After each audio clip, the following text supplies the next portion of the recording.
Singapur, Malezya, Tayland gezisine çıkıyoruz. Kişi başı 80-85 bin TL ödeyerek Türk Hava Yolları'yla uçup 5 gün boyunca böyle bir gemiyle gezip neler yaparsınız? Gemi yolculuklarında seveceğiniz en iyi şey asla bavul, bagaj taşımıyor olacaksınız. Geminin en üst katında bir yanda yüzebiliyorsunuz, bir yanda da film izliyorsunuz. Hiçbir gemide görmediğim bir şeyi göstermek istiyorum. Muhammed Ali'nin boks eldivenini satın alabilirsiniz eğer çok paranız varsa. İlk defa böyle bir şey gördüm.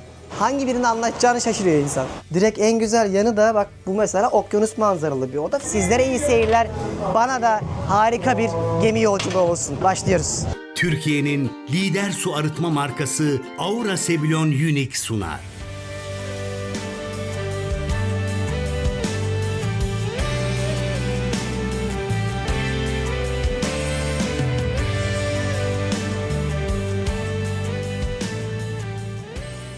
Hanımlar beyler, ben Deniz Pehlivan. Dünya turumun yine inanılmaz ayağı olan gemiyle gezmemiz bölümümüze hoş geldiniz. Aynı zamanda videonun girişinde hanımlar beyler derken artık çocuklar da demek istiyorum. Çünkü beni ailecekle çok izleyen var. Nasılsınız? Umarım her şey yolundadır. Şu anda Singapur'dayım. Birazdan bu arkamdaki 16 katlı devasa gemiyle Singapur, Malezya, Tayland gezisine çıkıyoruz. 5 gün boyunca sizleri hem bu gemiyle gezdireceğim hem 3. kez gemi yolculuğum olduğu için kıyaslamalar yapacağım ve kişi başı 80-85 bin TL ödeyerek Türkiye'den Türk Hava Yolları'yla uçup 5 gün boyunca böyle bir gemiyle gezip neler yaparsınız videonun sonuna kadar ilmik ilmik işleyip anlatacağım. Daha önceden yaptığımız gibi ne yapıyoruz? Önce bir arkaya yaslanıyoruz. Televizyondan izliyorsak videoyu durdurmuyoruz ama telefondan ve tabletten beğeni, yorumu eksik etmiyoruz. Benim için hayatımdaki en keyifli yolculuklardan bir tanesi olan cruise yani gemi yolculuğunu sizlere anlatmak büyük bir heyecan ve aynı zamanda mutluluk olacak. Çünkü çok seviyorum, çok rahat, çok konforlu ve böyle eğlene eğlene her gün manzaranız değişiyor. Akşama kadar yiyeceğiz, içeceğiz, ülkeleri keşfedeceğiz ve aynı zamanda bu gemi yolculuğunun keyfini süreceğiz. O yüzden hanımlar beyler sizlere iyi seyirler, bana da harika bir gemi yolculuğu olsun. Başlıyoruz. Gezimiz Aura Sebilon su arıtma cihazlarının desteğiyle başlıyor. Şahane bir yolculuğumuz Singapur'dan başlıyor. Bu gezinin en güzel yanı Türklere vizesiz olması ve bu gemi Royal Caribbean'ın gemilerinden bir tanesi. 2016 yapımı 348 metre uzunluğunda ve 4900 küsur yolcuyu aynı anda taşıyabilen dev bir yüzen şehir. Daha önceden Karayipler'de ve aynı zamanda işte İtalya, Yunanistan gezilerinde sizlere gemiyi anlatmış. Uzak Doğu ya da işte Güneydoğu Asya gezileri içerisinde ilk defa tecrübe ettiğimi söylemiştim. O yüzden ben de çok heyecanlıyım. Ellerim, ayaklarım titriyor. Çünkü bu farklı şeyleri yapmak insanı bence serotonininin, mutluluk hormonunu canlandırıyor yani 114 ülke gezseniz de. Şu an arkamda gördüğünüz yer Singapur'daki dünyaca ünlü Marina Bay Sands Oteli. Arkasında ünlü Marina Bay Sands Parkı var. Finans merkezi solda. Biz de hemen onun önündeki Singapur Körfezi'ndeyiz. Buradaki limandan biraz sonra gemimiz hareket edecek ve önce Malezya'nın Penang şehrine sonra da Tayland'ın Phuket şehrine gideceğiz. Hani videonun daha girişinde dedim ya size uçak bileti dahil 80 bin TL'ye falan bunu alabiliyorsunuz. Ben bu gezimin bütün detaylarını açıklamaya bırakacağım. Bir gün yapmak isterseniz zaten birebir aynısını yapacaksınız, merak etmeyin. Ama hiçbir gemide görmediğim bir şeyi göstermek istiyorum. Adamlara yetmemiş bu yükseklik, 16. kattayız. Bir de 90 metre yukarıya çıkan yaklaşık olarak şöyle bir camlı alan yapmışlar. Gözetleme noktası. Oradan hem yol manzaralarına hem şehir manzaralarına bakabiliyorsunuz. Onu sonra yapalım. Önce bir gemiyi tanıyalım. Bu bulunduğumuz yer 348 metre uzunluğunu düşünebiliyor musunuz? O yüzden bu kadar uzun hatlarda gemilerin en üst katında koşu pistleri yapıyorlar. Burada isterseniz sabah akşam koşup sporunuzu yapabiliyorsunuz. Her ne kadar spor salonları olsa da. Burası da en üst kattaki deniz, kum, güneş olmasa da havuz keyfi. Şurada hemen sol altta sauna keyfi, jacuzzi keyfi yapabileceğiniz yerleri var. Bir yandan canlı müzik falan da oluyor. Ben en çok bu çatı katını seviyorum. Efil efil böyle manzaranın keyfini çıkararak gidiyorsunuz. Ve bu gezimde bir çift olarak gidiyoruz. Burçin'le beraber geziyoruz. Heyecanlı mısın? Çok heyecanlıyım. İlk defa bu kadar heyecanlıyım. Bu gezide de değil mi? Evet. Eli ayağı titredi ya. Hiç bu kadar beklemiyormuş çünkü. İnşallah güzel de olacak. Hepimiz keyif alacağız. Bizler hem size aktaracağız hem de heyecanımıza ortak olacaksınız. Çok şey var anlatacak. Gez gez bitmez. Yani 3-4 bölüm yaparım ben bu geziden. O yüzden ben de. Siz ayaklarınızı uzatın, keyfini çıkartın. İnşallah daha güzelini yapmak da sizlere nasip olur.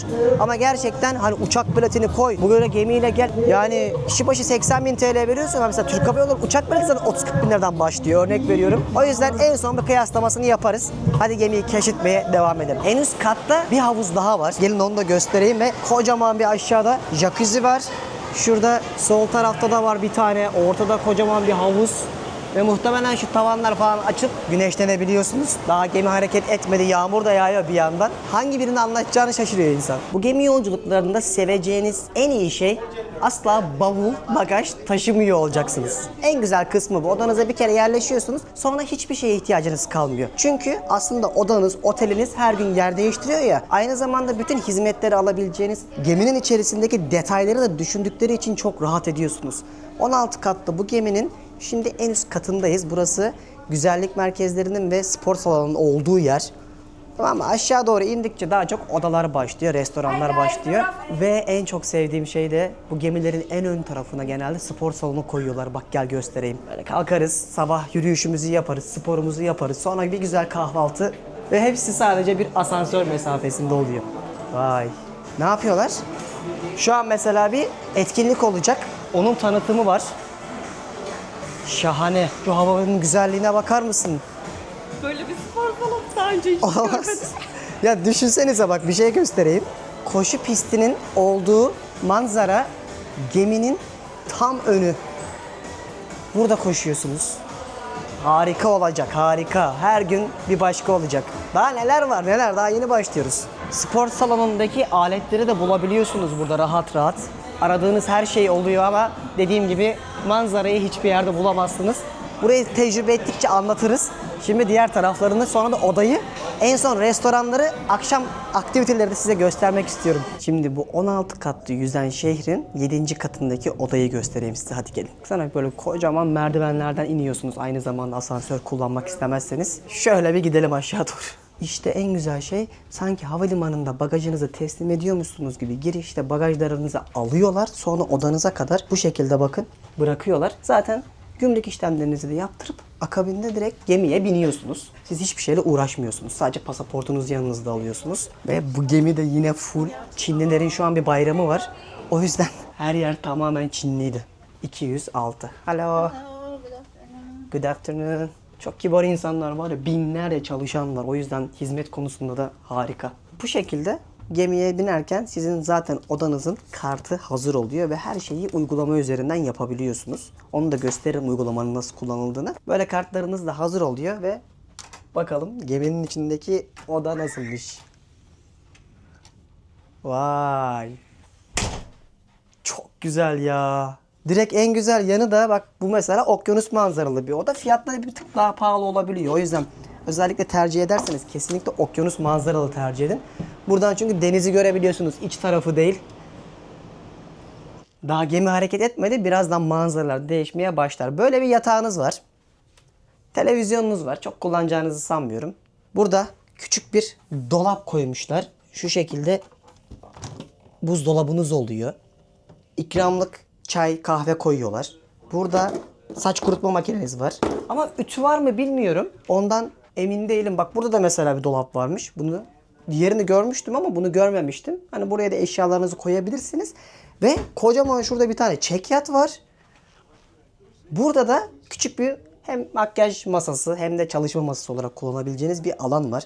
Ve gemide ne yapabilecekseniz bütün böyle aktivitelerden, etkinliklerden, hangi katta neyin olduğunu görebileceğiniz bir formlar da bırakmışlar. Ama aynı zamanda bunu uygulamadan da görebiliyorsun. Ben de biraz tecrübe ettikçe sizlere anlatırım bunu. Bu şekilde her şeyi çok rahat planlayabiliyorsun. Burada da taram, bir dünya askılığın olduğu bir dolap koymuşlar. En seveceğim şey bu olacak. Bir aydır yoldayız, artık bavul toplamaktan, açmaktan, kapamaktan bir hal olduk. Tabii ki duş tuvalet kısmını gösterelim. Standart Gemilerdeki duş, tuvaleti görüyorsunuz. Tertemiz, pırıl pırıl, bütün ihtiyaçlarınızı rahatça karşılayabileceğiniz her detay var burada da. Öyle hiçbir zorluk çekmezsiniz. Hiç böyle ufak falan da değil yani. Ekranda nasıl görünüyor bilmiyorum ama çok bence rahat edeceğiniz kadar bir aslında yeterlilikte. Zaten içerisinde nasıl ayarlamak istiyorsanız buradaki klima kontrol noktasından havayı ayarlayabileceğiniz şekilde planlanmış. O yüzden böyle rahat rahat ister serin, ister sıcak, ister buz gibi nasıl isterseniz odada da rahat edebiliyorsunuz. Oda da çok güzeldi.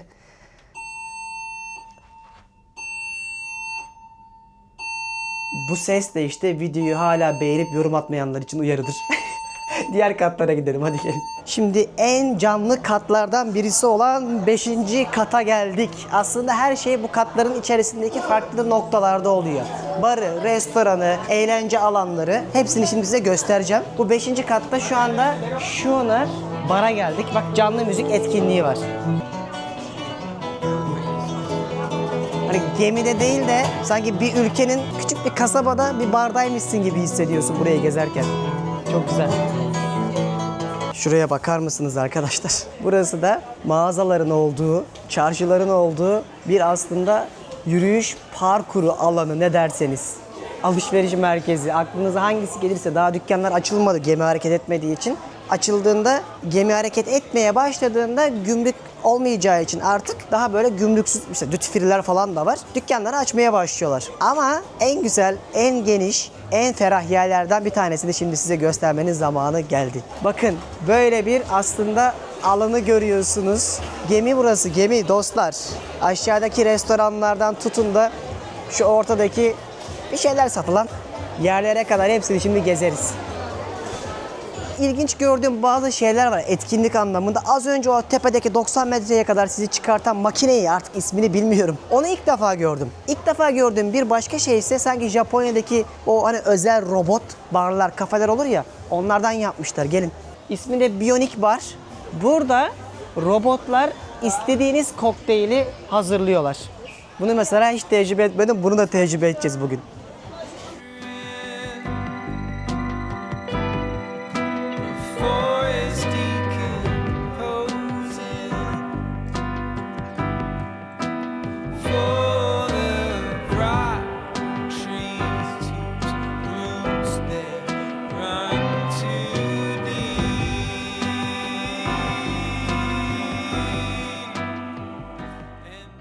Şöyle şimdi diğer tarafına doğru gidiyoruz. O kadar böyle rengarenk duvarlar, süslemeler, mekanlar yapmışlar ki hani insan saatlerce burada vakit geçirir. Burası da mesela restoranların ve mağazaların olduğu ayrı bir alanı. Çok şık değil mi tasarımları falan? Her şeyi anlatmak istiyorum ama bir yandan da karnım acıktı. Hani biraz da böyle hızlandırılmış gezelim. En azından biraz böyle pizza falan tırtıklayalım. Enerjiyi de alalım istiyorum. Şu tarafı da göstereyim, sonra o şekilde ilerleriz dostlar. Nasılsa günlerce bu gemideyiz.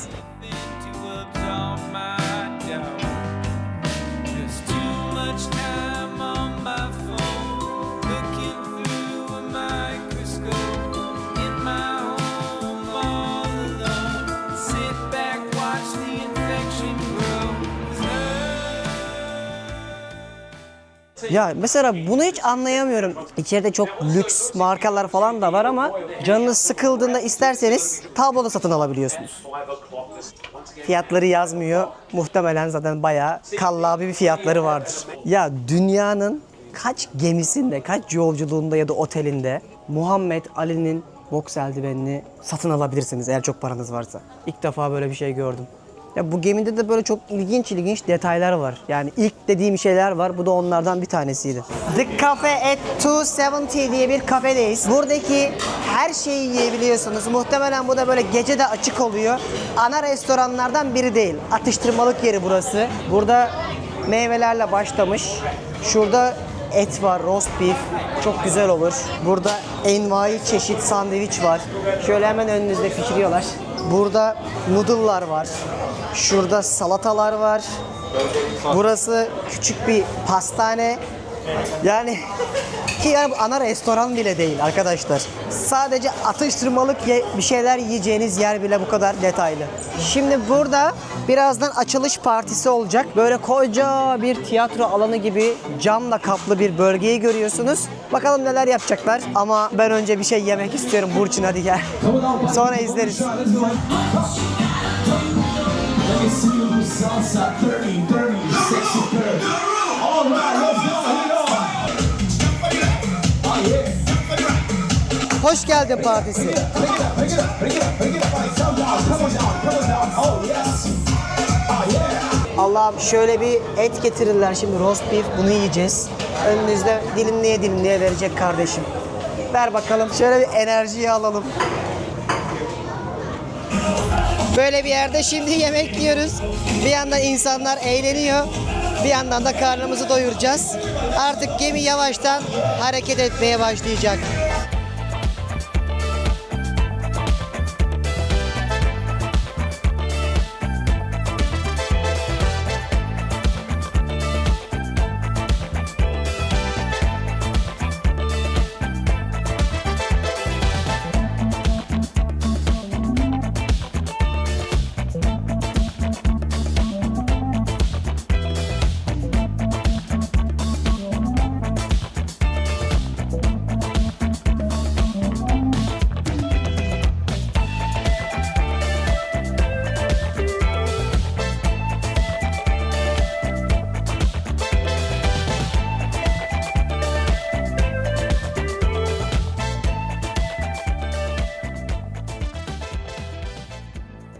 Şimdi yemeği yiyip biraz kendimize gelip gemiye alışmaya başladıktan sonra tabii keşfedeceğiniz bir dünya alan var. Şu ana kadar en güzel yerlerden bir tanesini size göstereyim mi?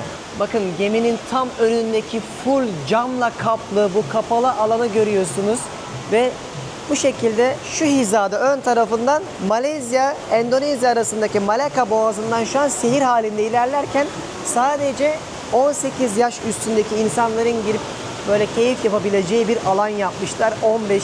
katta. Burayı çok beğendim. Böyle içeride de biraz sauna havası da var. Böyle manzarayı izleyerek seyrediyorsunuz. Bu kısmı da başka bir güzellikte oldu. Feelings inside. 'Cause if I don't express it, I don't really explode.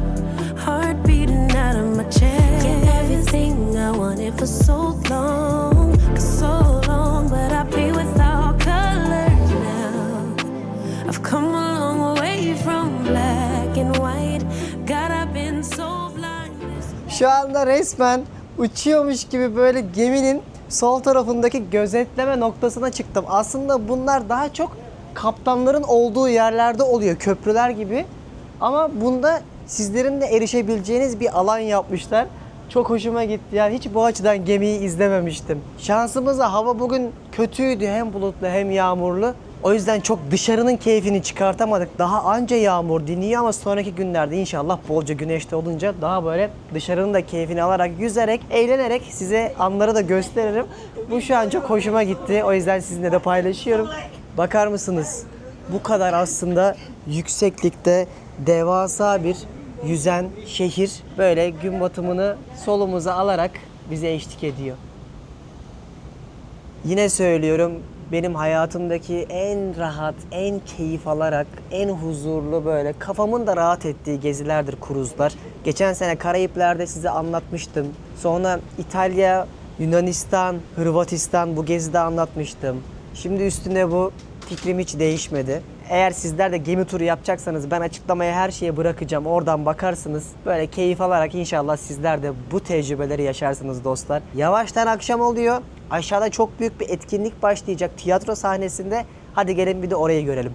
Ya bir saniye burayı göstermeyi unutmuşum dostlar. Bakın geminin en üst katında bir yanda az önce yağmur yağarken yüzebiliyorsunuz. Bir yanda da film izliyorsunuz. Vallahi yorumu siz yapın.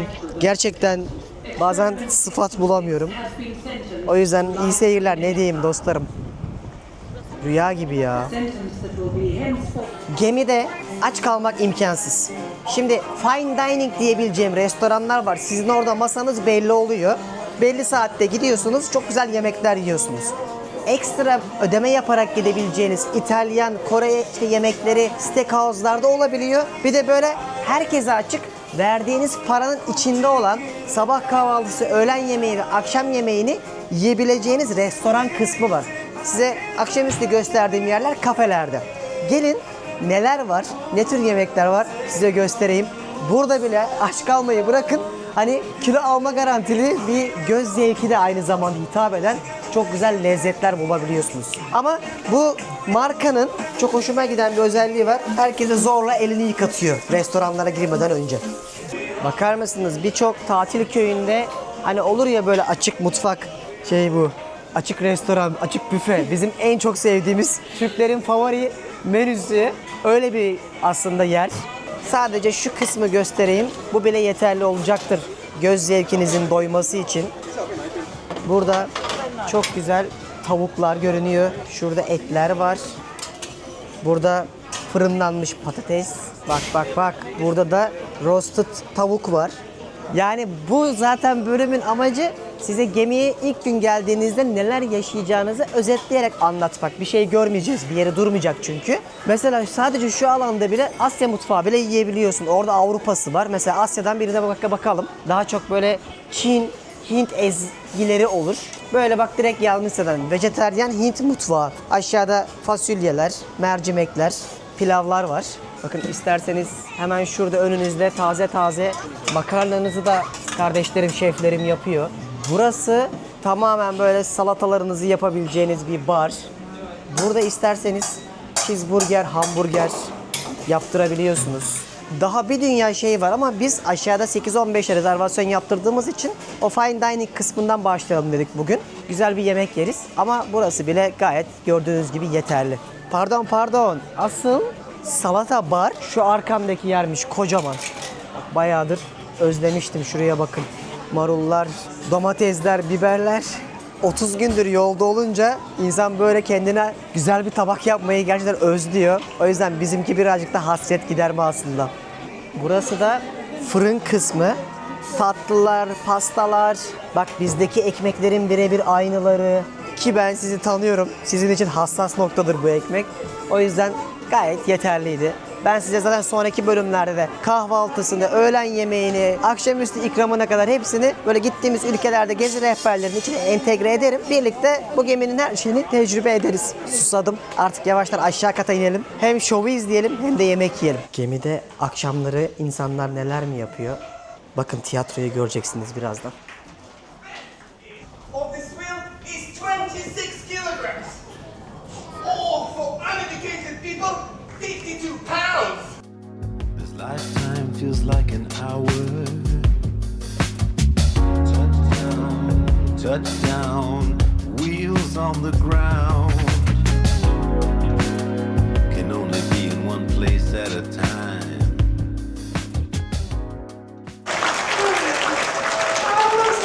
Böyle bir atmosferi var. Bakar mısınız? Kaç yüz kişi var içeride. Her akşam böyle farklı saatlerde etkinlik oluyor. Bugün de hoş geldin etkinliği oldu. Şimdi o fine dining restoranlardan bir tanesine geldik. 8-15'te rezervasyonumuz vardı ya. Bakın nasıl bir yer. Hadi gelin. Aşağı kata inecekmişiz. Bizi şöyle bir Buda karşılıyor. Hello. Good, iyi. Çalışanlar çok kibar.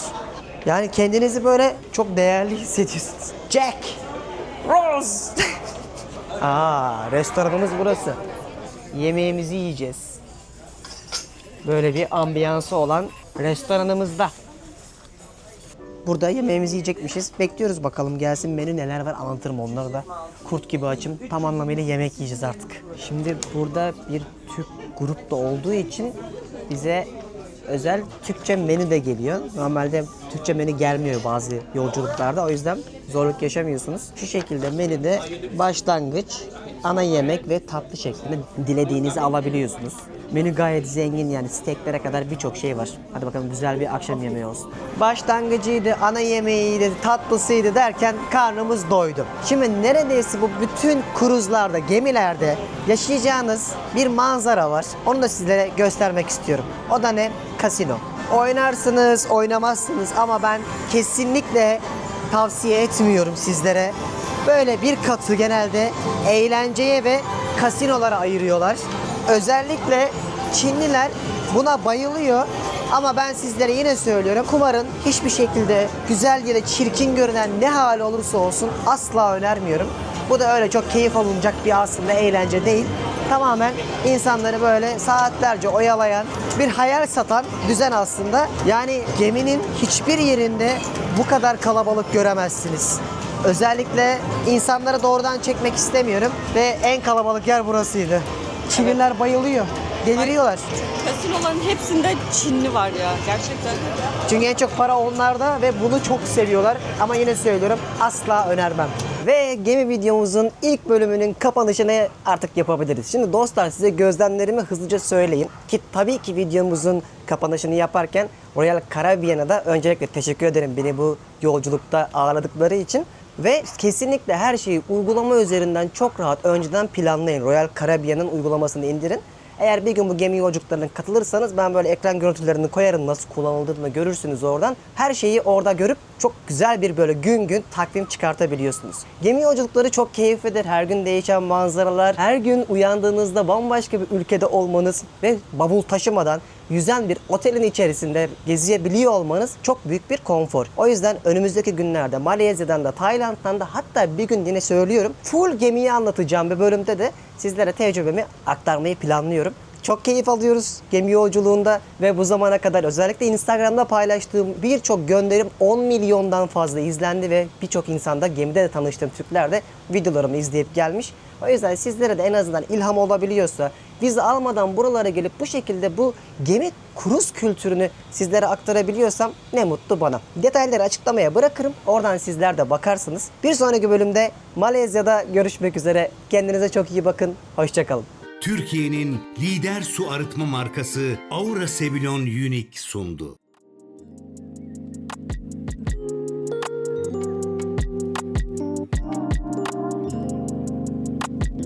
Okay, Picture a youngin' that used to live for the summer, skip meals to go run amongst all this biz. Now fast forward up a few years, that giddy little kitty